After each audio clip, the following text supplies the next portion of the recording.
बात जुर्म से जूझते आवाम की हो या फिर समाज में बढ़ते क्राइम ग्राफ की, अपराध की हर सूरत के पीछे छिपा होता है कोई ना कोई गुनाहगार। नमस्कार, आपके साथ मैं हूं सोनाली सिंह। तफ्तीश की राह में आने वाली हर कड़ी सुराग बनकर पहुंचाती है गुनाहगारों को सलाखों के पीछे। आप बनी रहिए हमारे साथ, क्योंकि हर जुर्म के खिलाफ हमारी तफ्तीश लगातार जारी है।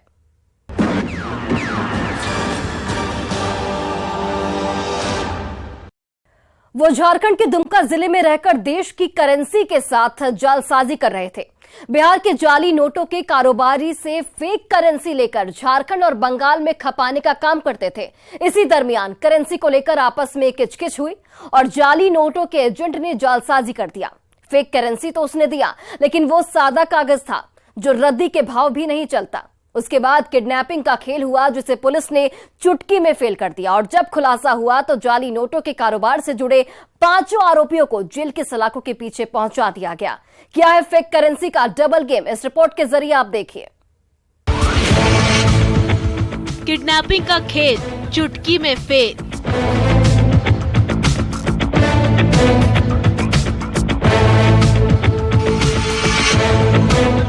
अगवा युवक समेत 5 पहुंच गए जेल।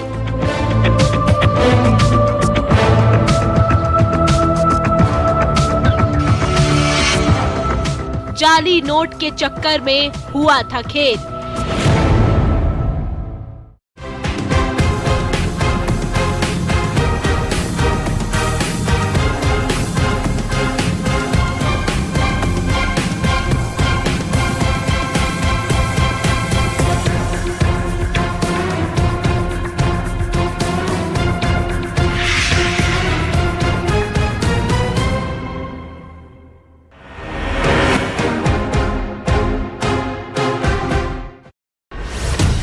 यही वो तारीख है जिस दिन दुमका के रहने वाले 2 युवकों का कुछ लोगों ने गोड्डा में अपहरण कर लिया था।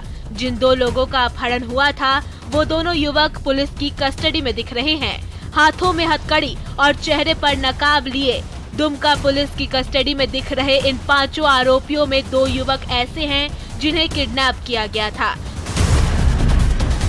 जिसमें दुमका जिले के नगर थाना क्षेत्र के प्रशांत कुमार झा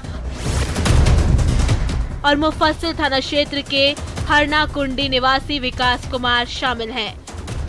जिसके बाद पीड़ित प्रशांत की पत्नी सरिता झा ने नगर थाने पहुंचकर पति के अपहरण और 12 लाख रुपए फिरौती मांगने का आरोप लगाते हुए लिखित शिकायत दर्ज कराई थी, जिसे आधार बनाते हुए पुलिस ने तफ्तीश शुरू कर दी और दिमाग का घोड़ा दौड़ाते हुए पुलिस फिरौती के लिए आए कॉल के फोन नंबर के आधार पर जांच शुरू की तो पता चला कि कॉल गोड्डा से आया था।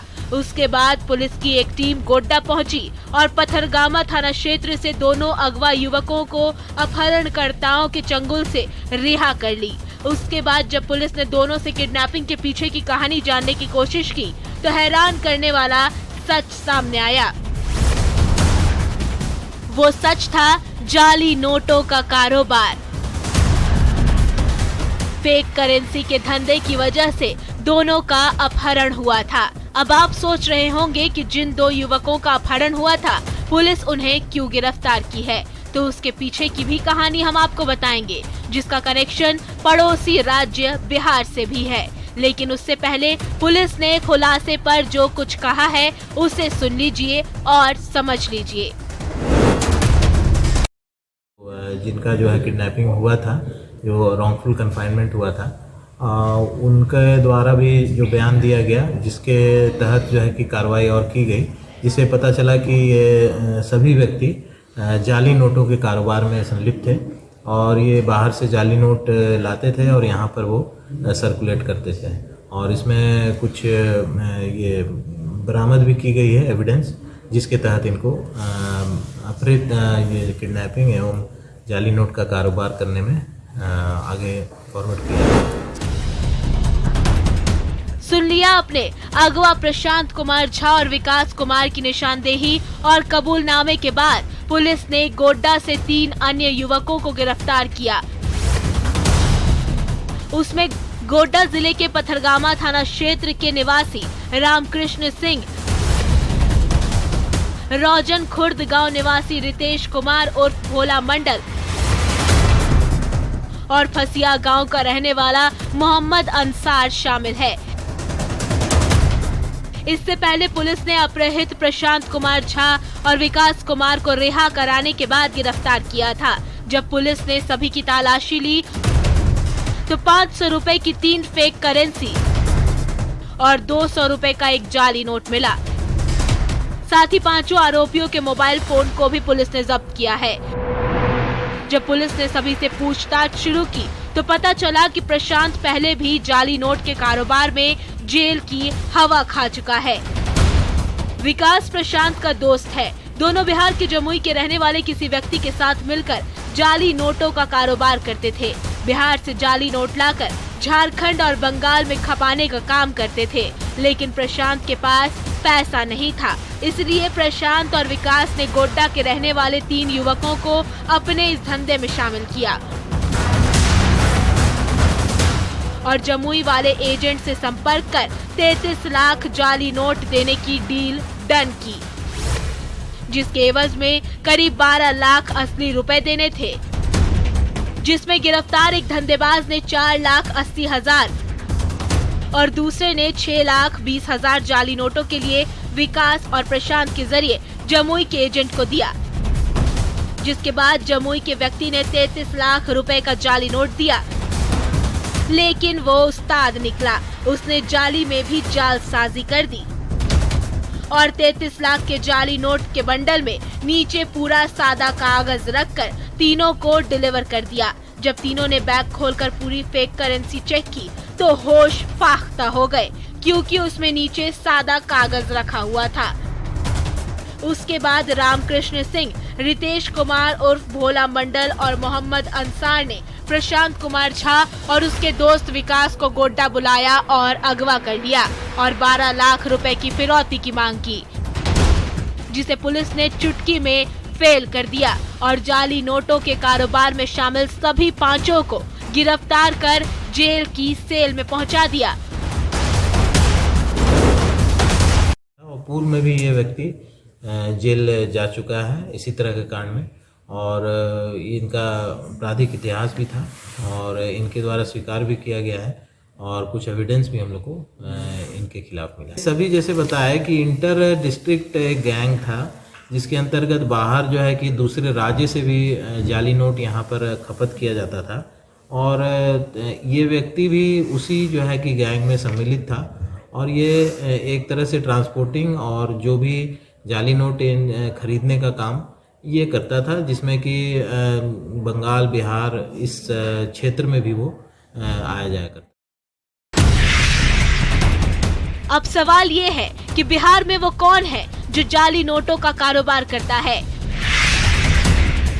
फेक करेंसी के सिंडिकेट में कौन कौन लोग शामिल हैं? क्या पुलिस जमुई के शख्स को गिरफ्तार करेगी? गिरफ्तार 5 आरोपियों ने क्या कुछ बताया है?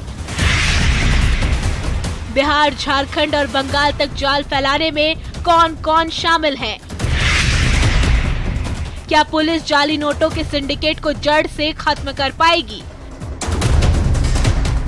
ये वो तमाम सवाल हैं जिसके जवाब पुलिस को देने होंगे और तलाशने होंगे, क्योंकि जाली नोटों से जुड़े धंधेबाज देश की करेंसी से जालसाजी कर रहे हैं और आर्थिक तौर पर चोट कर रहे हैं, जिसका सीधा असर अर्थव्यवस्था पर पड़ता है। ऐसे में देखने वाली बात ये होगी कि झारखंड पुलिस आगे क्या कदम उठाती है या 5 की गिरफ्तारी तक ही अपनी तफ्तीश रखती है। न्यूज़ 18 के लिए दुमका से नितेश कुमार के साथ ब्यूरो रिपोर्ट। 5 साल का दिलजीत 17 जनवरी की शाम अपने घर पर खेल रहा था, लेकिन वो अचानक से गायब हो गया। जब देर शाम तक वो घर वापस नहीं लौटा तो परिजनों की बेचैनी बढ़ने लगी। घर वाले आसपास के इलाके में ढूंढने लगे, लेकिन उसका कोई सुराग नहीं मिला। रात के करीब 10 बजे पड़ोसी ने कहा कि दिलजीत की लाश मेरे घर के छत पर पड़ी है। इतना सुनते ही परिजन आनन फानन में छत पर गए। वहां दिखा कि मासूम दिलजीत खून से लथपथ पड़ा है, जो लाश बन चुका है। उसके बाद क्या, घर में चीख पुकार और चित्कार की आवाजें गूंजने लगी और तफ्तीश शुरू हो गई। अब सवाल यहां पर यह है कि मासूम का कातिल आखिर कौन है, क्योंकि मर्डर एक साजिश के तहत हुआ है। इस रिपोर्ट को आप देखिए। मासूम की हत्या से पसरा मातम, अपराधियों ने दिलजीत का रेता गला, पड़ोसी के छत पर मिली लाश।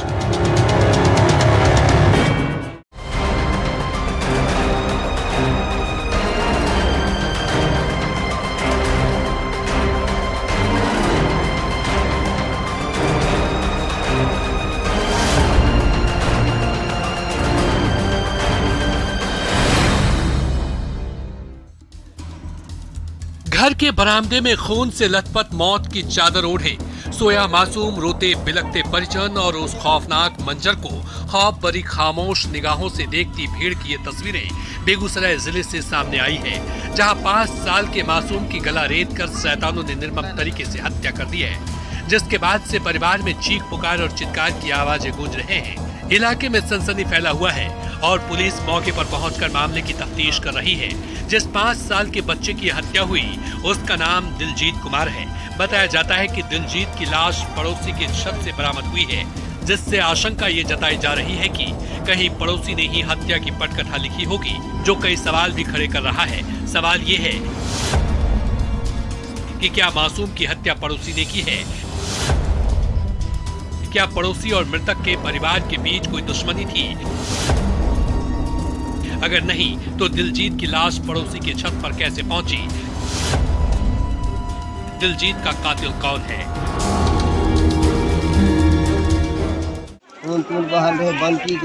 बंटी कुमार नासी के ओकरे भतीजा से ओकरा घर में बराबर उमर देखने घर में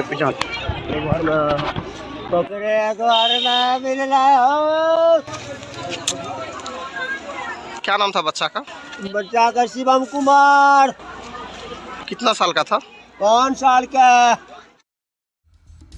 हत्या की इस खौफनाक वारदात के बारे में बताया जाता है कि डंडारी थाना क्षेत्र के डंडारी वार्ड नंबर 6 के रहने वाले घनश्याम शाह का बेटा दिलजीत उर्फ शिवम 17 जनवरी की शाम से घर से लापता था। जब वह देर शाम तक घर नहीं पहुंचा तो परिजनों की बेचैनी बढ़ने लगी। घर वाले आसपास के इलाके में दिलजीत की तलाश करने लगे, लेकिन उसका कोई सुराग नहीं मिला। थक हार कर परिजन घर वापस लौट आए और उसके बाद पड़ोसी के घर और छत की तलाशी लेने की ये सोच कर कि खेलते खेलते बच्चा। इसी दरमियान पड़ोसी के छत पर मासूम दिलजीत की खून से लथपथ लाश मिली, जिसे देखते ही परिजनों के पांव तले जमीन खिसक गई और चीखने चिल्लाने की आवाज गूंजने लगी। देखते देखते लोगों की भीड़ जुट गई और परिजन पड़ोसी पर आपसी विवाद और जमीन विवाद में हत्या का आरोप लगाने रहे। हो गया बच्चा, सगर खोजा गया, हर जगह अनाउंसमेंट किया गया, कुछ भी पता नहीं चला।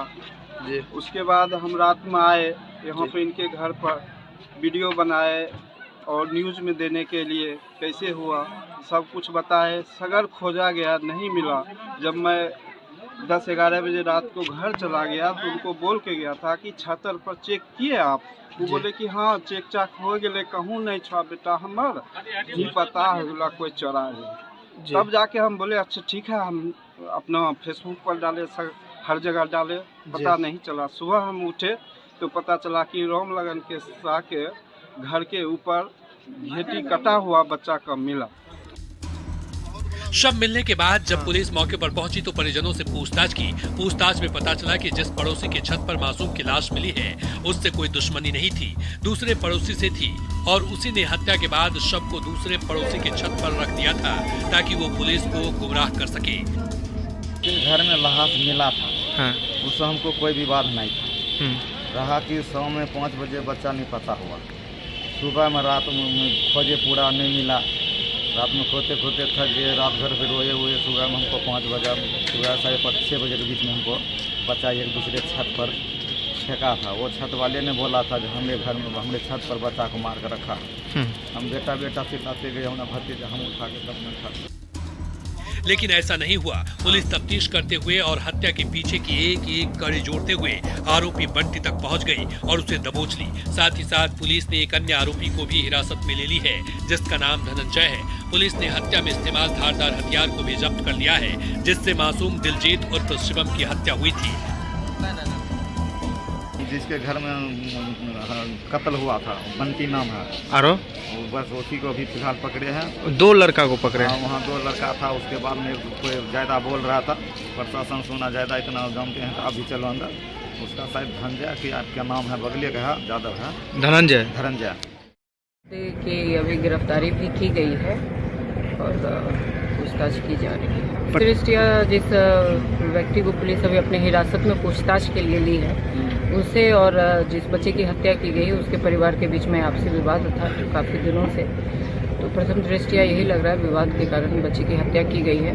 एक खुरपी भी बरामद हुई है जिसमें खून लगा हुआ है और उसमें पूछने की कोशिश भी की गई है। और भी कुछ एविडेंस है जो FSL टीम के द्वारा हम लोग कलेक्ट करवा रहे हैं और आगे की कार्रवाई की जाए। फिलहाल पुलिस दोनों युवकों को हिरासत में लेकर पूछताछ कर रही है और असली कातिल तक पहुंचने की कोशिश कर रही है। हो सकता है कि जिन 2 लोगों को पुलिस हिरासत में ली है, कातिल वो भी हो सकते हैं। ऐसे में इंतजार है खुलासे का, जो मासूम की हत्या का राज खोलेगा। न्यूज़ 18 के लिए बेगूसराय से संतोष कुमार के साथ ब्यूरो रिपोर्ट। और रुकते एक छोटे से ब्रेक के लिए, लेकिन ब्रेक के बाद आपको दिखाएंगे मोबाइल पर बजी मौत की घंटी के पीछे की कहानी।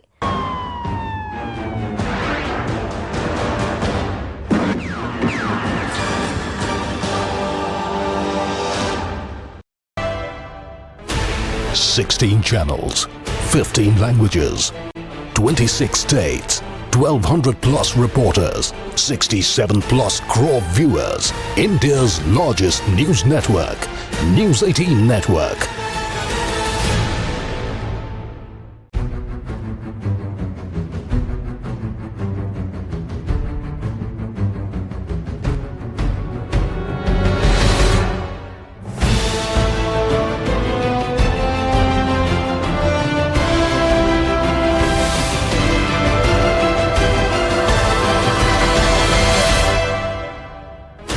$16 channels, 15 languages, 26 states, 1,200 plus reporters, 67 plus crore viewers. India's largest news network, News 18 Network.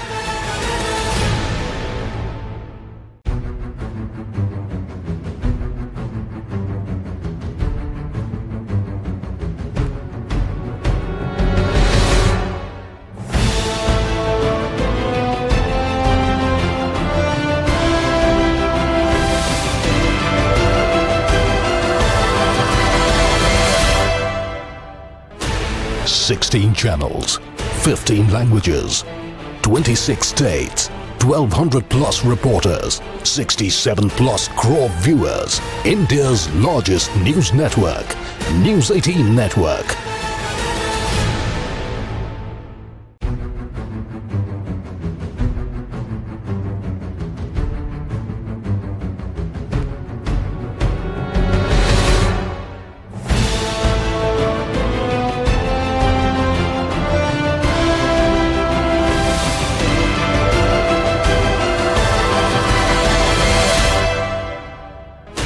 $16 channels, 15 languages, 26 states, 1,200 plus reporters, 67 plus crore viewers. India's largest news network, News 18 Network.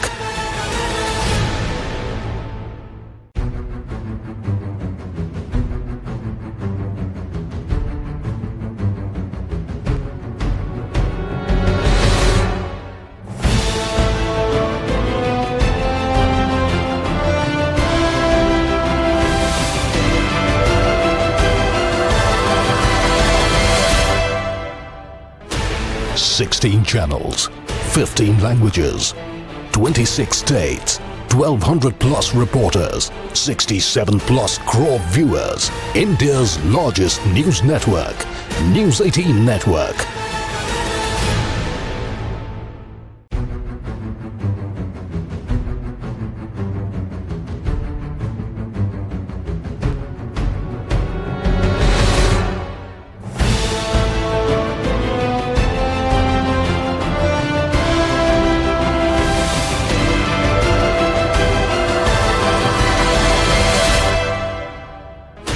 $16 channels, 15 languages, 26 states, 1,200 plus reporters, 67 plus crore viewers. India's largest news network, News 18 Network.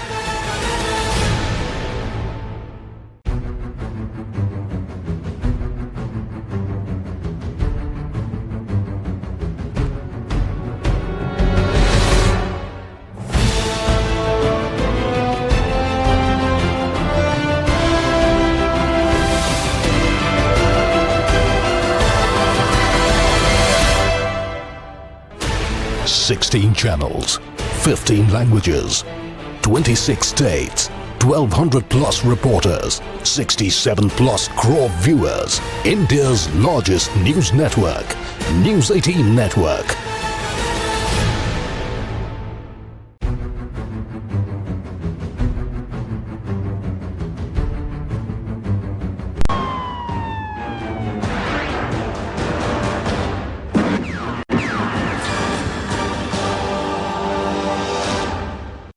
Break के बाद एक बार फिर से आप सभी का स्वागत है।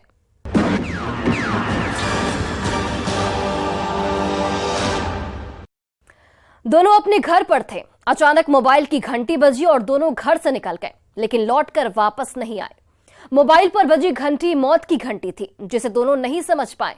2 दिनों बाद दोनों की नदी किनारे झाड़ियों में लाश मिली। शरीर और चेहरे पर चोट के निशान मिले, जिसके बाद से परिवार में कोहराम मचा हुआ है और परिजन पुलिस पर लापरवाही का आरोप लगा रहे हैं। ऐसे में सवाल यह है कि मोबाइल पर बजी मौत की घंटी आखिर किसकी थी? डबल मर्डर का सच आखिर क्या है?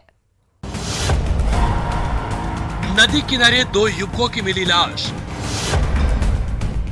2 दिनों से लापता थे दोनों युवक। शव मिलने के बाद फैली सनसनी।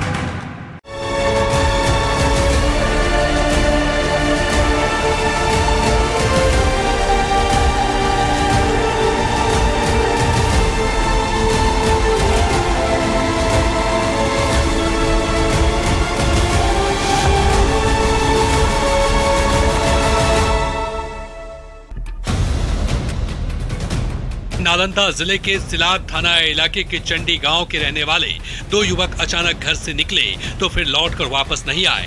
जब दोनों देर रात तक घर नहीं लौटे तो परिजनों की बेचैनी बढ़ने लगी। घर वाले खोजबीन करने लगे, लेकिन दोनों का कोई सुराग हाथ नहीं लगा। जिसके बाद परिजन थका हारा सिलाब थाने पहुंचा और गुमशुदगी की रिपोर्ट दर्ज कराए, लेकिन पुलिस लापरवाह बनी रही। गुमशुदगी की शिकायत पुलिस की क्राइम डायरी तक ही सिमटी रह गई, जिसका नतीजा ये हुआ कि 18 जनवरी को दोनों युवकों की नदी किनारे लाश मिली, जिसकी पहचान चंडी गांव निवासी स्वर्गीय ब्रजेश सिंह के पुत्र सौरभ कुमार और शालिग्राम के पुत्र चंद्रमणि कुमार के रूप में हुई है। जिसके बाद पुलिस मौके पर पहुंची और मामले की तफ्तीश में जुट गई, लेकिन पुलिस को कोई सुराग हाथ नहीं लगा। पता चला कि मैंने वो फ़ोन करके हमारा मैंने बहन के घर से उसको बुलाया, 10:30-11 के बीच के समथिन में ले गया और उसके बाद वहाँ घूर तापने के अथी में घूर तापेंगे फलना चिलना जो भी करना था। उसके बाद वहाँ से वो मतलब बोलता है कि हम वो दोनों लड़का चला गया, हम चलाए घर। वो लड़का बोला था, उसको हम हैंड ओवर करके दिए बड़ा बाबू को। बड़ा बाबू फिर उसको छोड़ दिए, बड़ा बाबू छोड़ दिए। बोले कि आप इस पर प्राथमिक दर्ज नहीं किए। हम बोले सर हम जब बोल रहे हैं कि यही लड़का है, उसके बावजूद आप उसको किसे छोड़ दिए? उनसे बात हुआ, कितना बार बोले उनसे, लेकिन फिर भी इस पर कोई कार्रवाई नहीं। हत्या की इस वारदात के बारे में बताया जाता है कि 15 जनवरी को छोटू कुमार नाम के युवक का मोबाइल फोन आया था। फोन आने के बाद दोनों युवक बिना कुछ बताए घर से चले गए और फिर लौटकर वापस घर नहीं आए। दोनों लापता हो गए। 18 जनवरी की सुबह परिजनों को फोन करके किसी ने बताया कि दोनों युवकों की लाश गांव के ही नदी किनारे झाड़ी में पड़ी है। शव मिलने की खबर सुनते ही परिजन मौके पर पहुंचे। इतने में हत्या की खबर पूरे गाँव में जंगल की आग की तरह फैल गई। देखते देखते लोगों की भीड़ जमा हो गई और परिवार में चीख पुकार और चित्कार की आवाजें गूंजने लगी।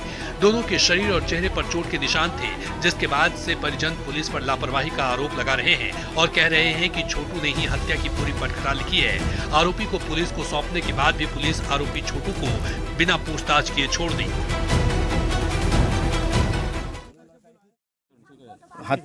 हत्या लेकर के वो गया है सर, घर से बुला करके सारा षड्यंत्र वही लड़का रचा है, जिसका नाम छोटी है। कुछ विवाद था? नहीं, उससे तो विवाद नहीं था। 4 दिन पहले वो फोन करके बुलाया और जहाँ ये घटना हुआ है, मैंने जो गांजा उंजा का अथी बता रहा है, वो सब वही लड़का सब बताएगा कि कैसे कैसे क्या किया है सेटिंग। कहाँ घटना हुई है? घटना ये पंचाने नदी में मतलब जो अथी हुआ है यहाँ, कौन इलाका? ये है अथी में ना, चंडी मऊ। अब सवाल है कि क्या दोनों युवकों की हत्या की साजिश छोटू ने रची थी? मृतक युवकों के मोबाइल पर किसका फोन आया था? दोनों बिना बताए अचानक कहां निकल गए थे? क्या गांजा को लेकर हुए विवाद में हत्या हुई है? अगर नहीं तो दोनों युवकों की हत्या के पीछे किसका हाथ है? दोनों युवकों का कातिल कौन है? ये वो तमाम सवाल हैं जिसके जवाब पुलिस को देने होंगे, क्योंकि पुलिस की लापरवाही की वजह से दोनों की जान गई है। अगर पुलिस गुमशुदगी की रिपोर्ट को गंभीरता से लेती और खोजबीन करती तो शायद दोनों की जान बच सकती थी, लेकिन पुलिस ने ऐसा नहीं किया और आरोपी को ही पुलिस ने छोड़ दिया। ऐसे में देखने वाली बात यह है कि पुलिस कब तक हत्या की इस गुत्थी को सुलझाती है और आरोपियों को गिरफ्तार कर जेल की सलाखों में पहुंचाती है। लेकिन जिस तरह से दोनों युवकों के मोबाइल पर मौत की घंटी बजी और दोनों अचानक घर से निकले और गायब हो गए, वो किसी बड़ी साजिश की ओर इशारा कर रहा है, जिसकी गुत्थी को सुलझाने में पुलिस अब तक नाकाम साबित हुई है। न्यूज़ 18 के लिए नालंदा से अभिषेक कुमार के साथ ब्यूरो रिपोर्ट।